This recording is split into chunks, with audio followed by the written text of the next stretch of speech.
अस्सलाम वालेकुम। आज हम पढ़ेंगे what is pronoun and its types in English grammar.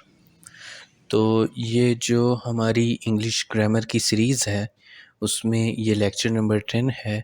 और ये जो सीरीज़ है ये स्पेशली सीएसएस और पीएमएस को फोकस करके बनाई गई है, लेकिन ये आपको एफपीएससी और पीपीएससी में भी बहुत ज़्यादा मदद करेगी।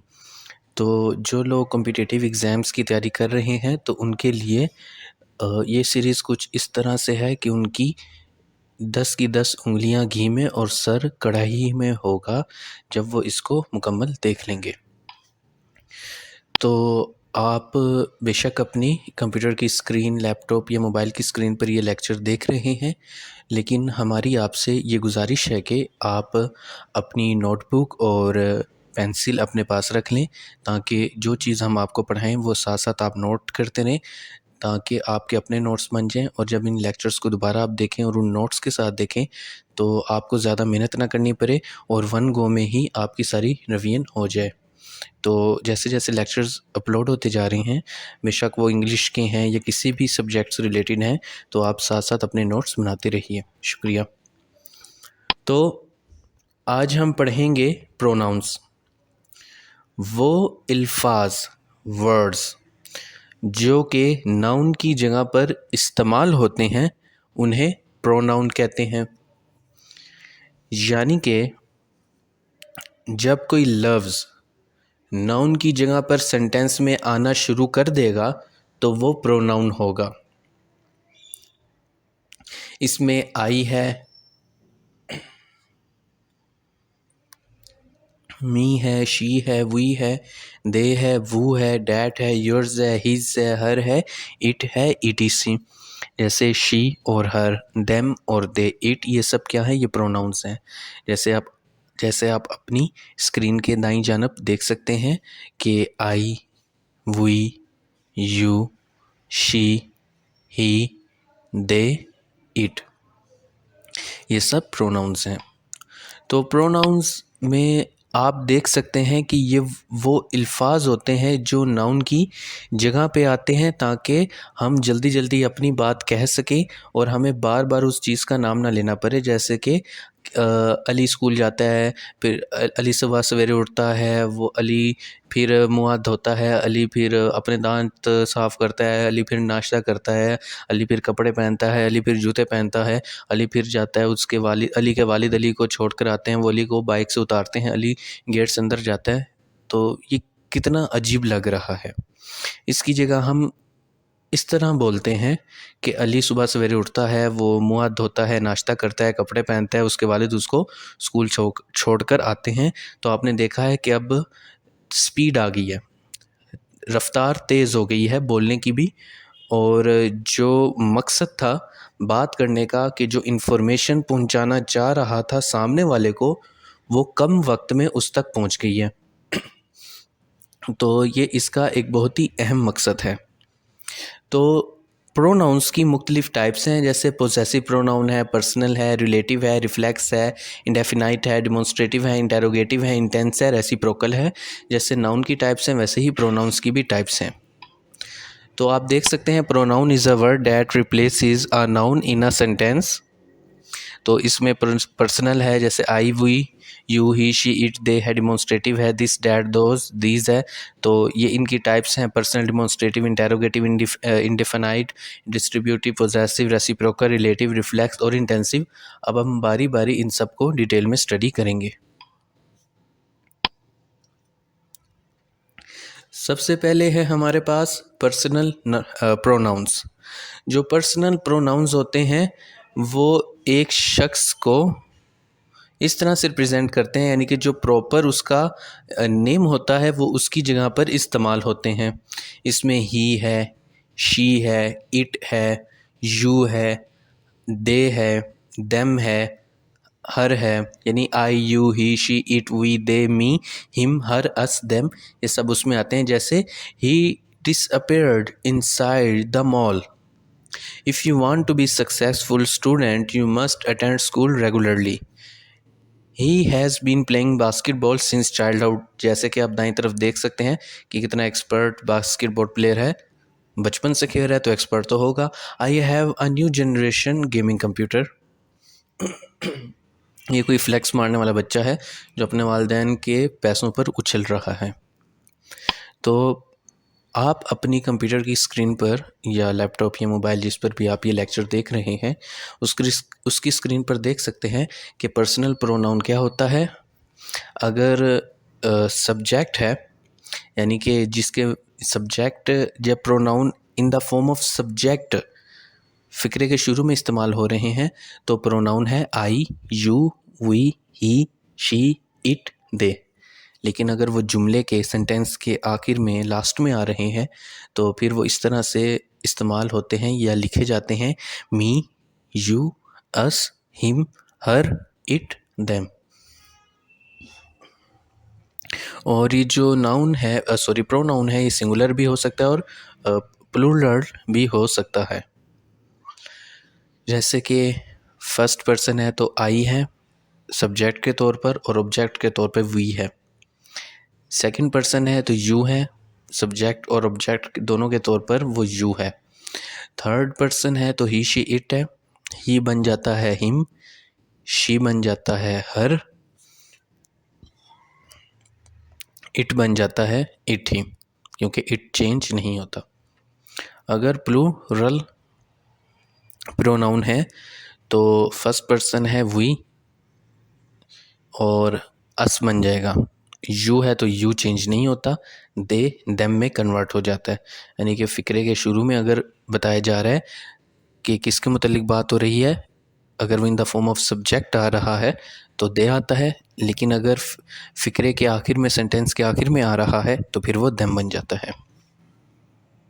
फिर हमारे पास है ऑब्जेक्टिव पर्सनल प्रोनाउन, यानी कि उसमें डायरेक्ट ऑब्जेक्ट हो सकता है, इनडायरेक्ट ऑब्जेक्ट हो सकता है और ऑब्जेक्ट ऑफ अ प्रपोजिशन हो सकता है कि प्रपोजिशन के तौर पे क्या है।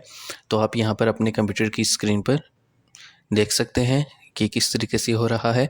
तो आप वीडियो को पॉज करके यहाँ पर इसको स्टडी कर सकते हैं। फिर आपके पास है demonstrative pronoun. In daily life के जो हमारी रोज़मर्रा की ज़िंदगी है वो use demonstrative pronouns and demonstrative adjective to indicate a person an object और समथिंग, कि हम ये जो वजाहत करने वाले प्रोनाउन हैं उनके बारे में इस्तेमाल करते हैं अपने डेली लाइफ में, प्रोनाउन के तौर पर भी और एडजेक्टिव के तौर पर भी। तो जब हम किसी चीज़ की तरफ इशारा कर रहे होते हैं तब वो प्रोनाउन के तौर पे हो जाते हैं, और जब वो कैरेक्टरिस्टिक में आ जाता है तो वो एडजेक्टिव बन जाता है। अब जैसे देखें, these are the pronoun we use to show something singular that is near to अस।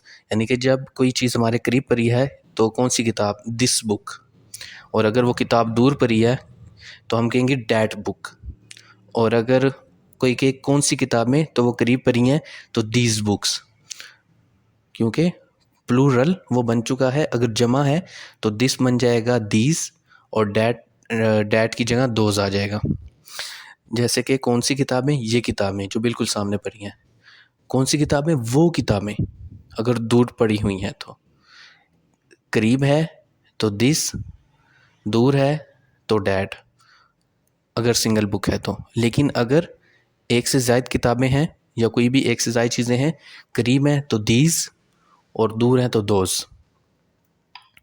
जैसे आप देख सकते हैं कि सिंगुलर की सबसे पहले बात कर लेते हैं। जब एक शय है तो दिस अगर करीब है, दूर है तो डैट, प्लूरल है तो करीब है तो दीज और दूर है तो दोज।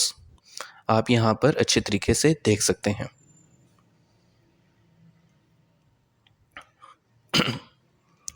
यहाँ पर फिर सिंगुलर और प्लूरल की फॉर्म में जब कोई चीज़ नज़दीक हो या दूर हो तो दिस और दीज, और अगर दूर है तो डैट और दोस्त। यानी कि दिस इज़ माई फ्रेंड, ये मेरी दोस्त है। दीज आर माई फ्रेंड्स, ये मेरे दोस्त हैं अगर वो मेरे पास है, मेरे करीब हैं। लेकिन अगर वो मुझसे दूर हैं तो डैट इज़ माई फ्रेंड, वो मेरी दोस्त है। दोज आर माई फ्रेंड्स, वो मेरे दोस्त हैं। ठीक है, तो करीब है तो दिस एंड दिस, दूर है तो डैट एंड दोज, और दिस और डैट सिंगुलर के लिए इस्तेमाल होते हैं और दीज और दोज प्लूरल के लिए इस्तेमाल होते हैं। तो डिमॉन्स्ट्रेटिव एडजेक्टिव्स की यहाँ मिसालें आप देख सकते हैं, हमने आपको डिटेल से पढ़ा दिया है, तो आप इस काबिल हैं कि स्क्रीन को पॉज करके आप इनको खुद स्टडी कर सकते हैं। दिस है, डैट है, दीज है, दोज है, तो वो किस तरह से इस्तेमाल हो रहे हैं। अब बात करते हैं इंटेरोगेटिव प्रोनाउंस की। जब हमने किसी चीज़ के मुतालिक पूछना होता है, सवाल करना होता है, क्वेश्चन करना होता है, तब हम इनको इस्तेमाल करते हैं। इनकी मिसालें हैं वू, वूम, वूज, व्हाट, विच। वो इस्तेमाल होता है for people, used as the subject of a verb. Whom होता है फॉर पीपल, वूज होता है for people and things, what होता है फॉर एनिमल एंड थिंग्स, तो विच होता है फॉर एनिमल्स एंड थिंग्स। जैसे वो देखो, वो लव्स पीज, वो वुन यस्टरडे। फिर वूम है, यू सा वूम, यू वेंट विद वूम। वो और वूम लोगों के लिए इस्तेमाल हो रहा है, वूज भी लोगों के लिए इस्तेमाल हो सकता है, लेकिन 7 चीज़ों के लिए भी। लेकिन व्हाट और विच एनिमल्स के लिए इस्तेमाल होते हैं, यहाँ पर ये बताया जा रहा है। तो आप यहाँ पे देख सकते हैं वो, वूम, हुज, व्हाट और विच की मिसालें यहाँ पर कंप्यूटर जो आप अपनी स्क्रीन देख रहे हैं, कंप्यूटर, लैपटॉप या मोबाइल जो भी, उसके ऊपर यहाँ पर दिखाया गया है। आप यहाँ पर वीडियो को पॉज करके इनको अच्छे तरीके से स्टडी कर लें ताकि आपके कॉन्सेप्ट क्लियर हो जाएं।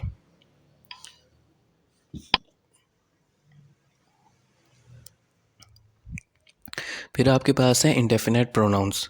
ये वो प्रोनाउंस होते हैं जो किसी ख़ास चीज़ की तरफ इशारा नहीं कर रहे होते, यानी कि इसमें कोई एक ख़ास बंदा नॉमिनेट नहीं हो रहा होता, उसकी तरफ इशारा नहीं किया जा रहा होता, वगैरह वगैरह। तो an indefinite pronoun is a pronoun that does not refer to a particular person, place और थिंग। तो इंडेफिनाइट प्रोनाउन वो है जब वो किसी पर्टिकुलर पर्सन, प्लेस और थिंग के बारे में इशारा नहीं कर रहा होता, उसको नॉमिनेट नहीं कर रहा होता, उसको रेफर नहीं कर रहा होता, तो इनको इंडेफिनाइट प्रोनाउन कहते हैं। जैसे कि I have eaten everything in my fridge. अब ये नहीं बताया क्या खाया, भाई केक खाया, चॉकलेट खाई, कोई खाना पड़ा हुआ था, पास्ता पड़ा हुआ था, क्या पड़ा हुआ था, कुछ सैंडविच वगैरह पड़ा हुआ था, कोल्ड ड्रिंक थी, या फिर कुछ भी, बस उसने कहा कि जो कुछ भी था मैंने खा लिया। अब यहाँ पर किसी एक पर्टिकुलर चीज़ की तरफ नॉमिनेट नहीं किया गया, रेफ़र नहीं किया गया, तो यहाँ पर इंडेफिनेट बात की गई है। फिर I have nothing for the breakfast, I need to find someone, anything would be okay. तो यहाँ पर किसी चीज़ के बारे में इशारा नहीं किया जा रहा, अंडर ऑब्जर्वेशन कोई ख़ास चीज़ नहीं है, तो आप यहाँ देख सकते हैं ऐसों को इंडेफिनेट प्रोनाउन कहते हैं। फिर इसकी मिसाल है, अगर बॉडी है तो some body, any body, no body, every body. तो वन है तो सम वन। इसमें ना आप देख सकते हैं कि सम, एनी, नो, एवरी ये इस्तेमाल हो रहे हैं बॉडी, वन, थिंग और वेयर के साथ। जैसे some body, some one, something, somewhere. Any को ज्वाइन करेंगे तो any body, any one, any thing, any where. तो इस तरह से ये दो अल्फाज को मिलाकर आप देख सकते हैं कि कैसे इंडेफिनेट प्रोनाउंस बनाए जा रहे हैं। तो आप यहाँ पर वीडियो को पॉज करके इनको अच्छी तरीके से स्टडी कर लें और फिर हम आगे बढ़ते हैं। फिर हमारे पास हैं distributive pronounce. A distributive pronoun is used to consider each individual in a group।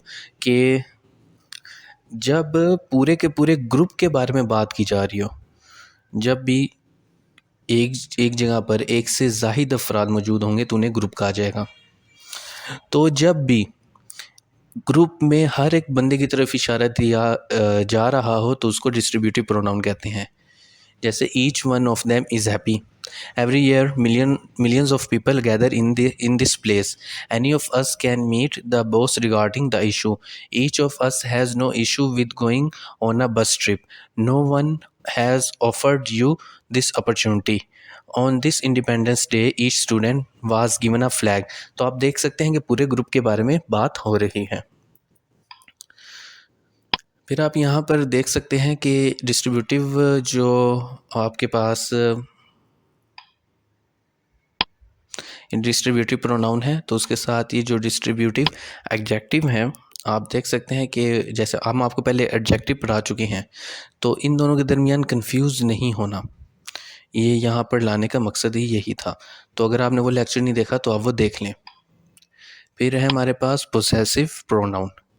Possessive pronoun वो होते हैं जहाँ पर मलकियत शो की जा रही हो, बिलोंगिंग शो की जा रही हो, उसके मुतल्लिक अपना ख़ास ताल्लुक़ बताया जा रहा हो, उसके ऊपर अपनी अजारतदारी दिखाई जा रही हो। जैसे कि ये बेचारे ने मछली पकड़ी, निकाली तो उसको परिंदा ले उड़ा।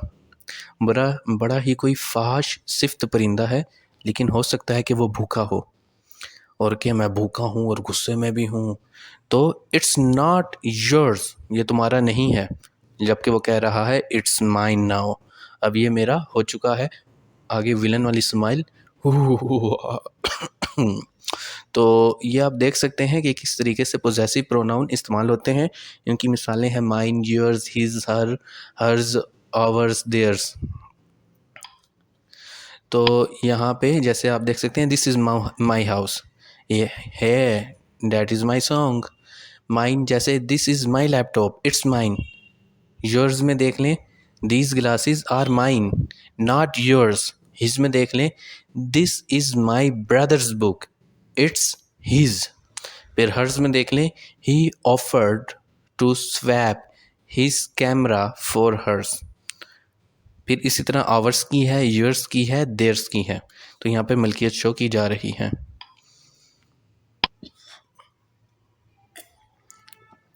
जब दो से एक से ज़ाहिद अफराद हों और वो एक ही काम कर रहे हों तो उनको रेसिप्रोकल नाउन कहते हैं, जिसमें each other, one another are noun as reciprocal pronoun. जैसे John and Kate love each other, they recited poetry to one N other.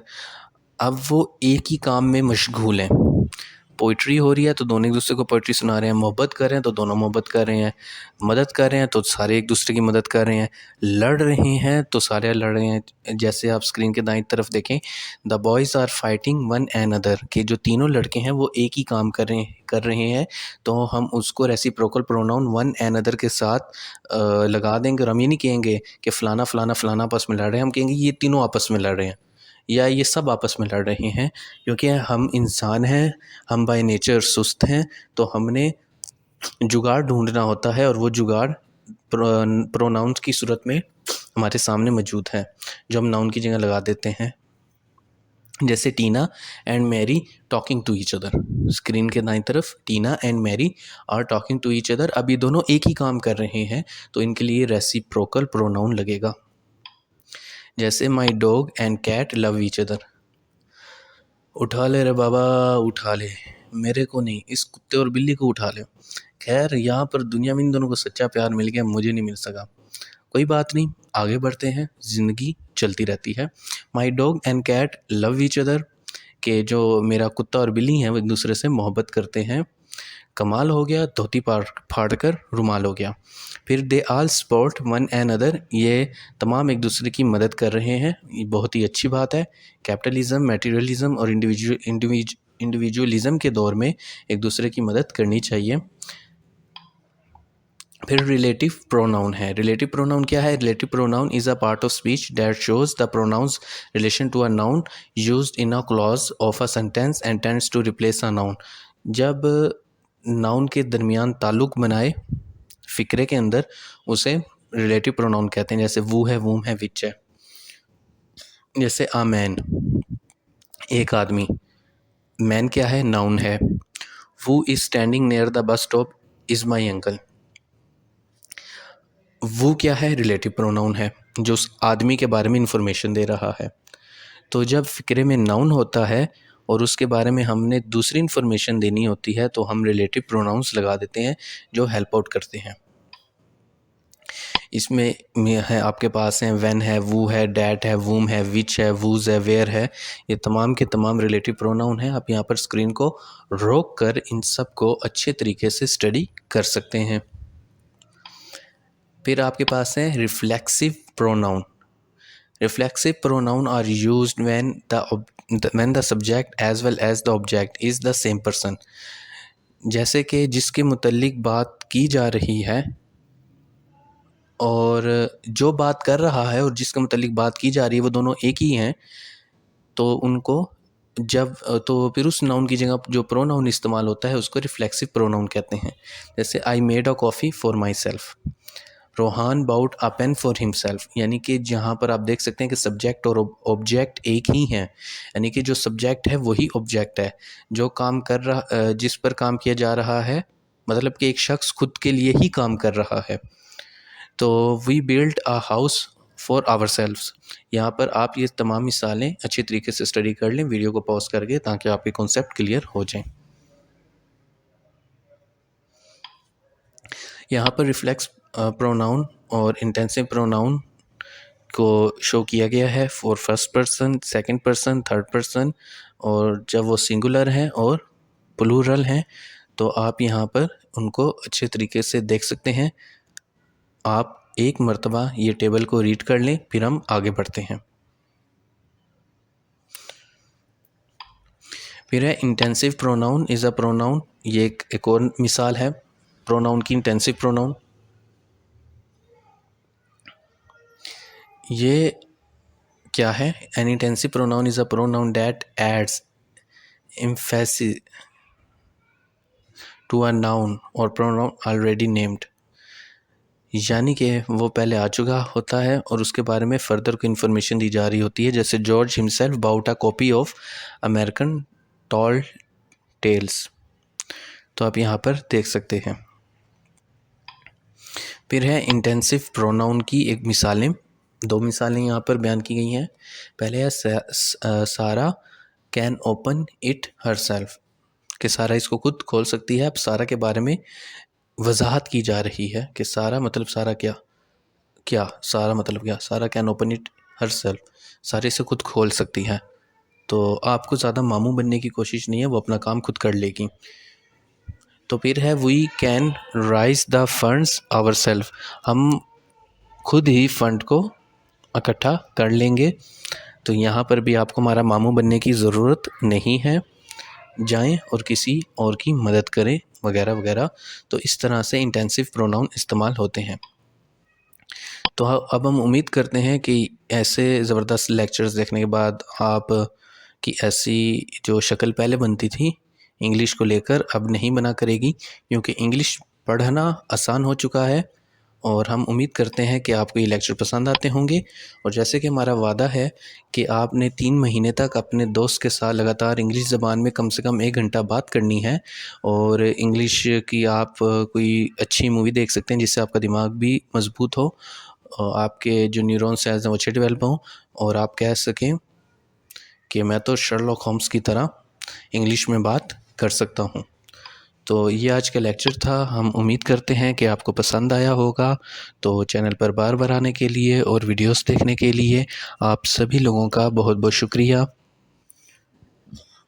हम उम्मीद करते हैं कि आपको हमारी ये मेहनत पसंद आती होगी। आपको अगर ये वीडियो पसंद आई तो लाइक करें और दोस्तों के साथ शेयर करें, और उन तमाम लोगों तक ये लेक्चर पहुंचा दें जो कि huge amount of academy fee afford नहीं कर सकते। तो चैनल पर बार बार आने के लिए और वीडियोस देखने के लिए आप सभी लोगों का बहुत बहुत शुक्रिया। अल्लाह।